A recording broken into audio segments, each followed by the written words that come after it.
year when we enter a monsoon, one of the most common questions we get is, hey, how's the monsoon going to perform this year?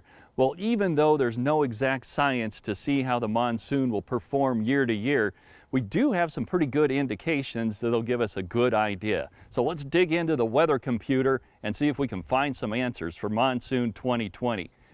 You get that? Dig into?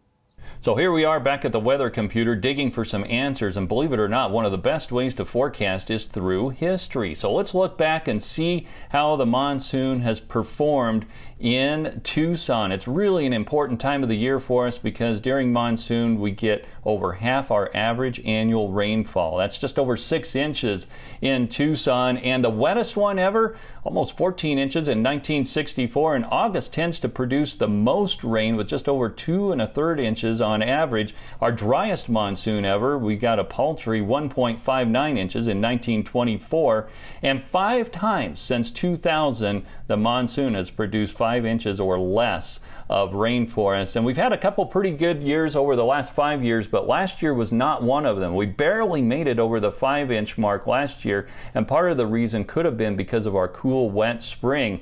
Now, another thing we look at is the tropics, and as we head on into the eastern Pacific, a lot of folks think that El Nino produces a better monsoon for us, but the truth is El Nino doesn't seem to have much of an effect on our monsoon directly, but indirectly it can because of the increased number of tropical storms it can produce. But this year, sea surface temperatures are pretty close to average, and we expect neutral conditions to continue through monsoon. So it looks like the hurricane season will be at average or just slightly below average. And as you know, some of those tropical storms and hurricanes can move right up Baja and really help us out during monsoon. So that's not going to be much of a factor this year. Other factors will be heating. Well, we've certainly had some good heating this year.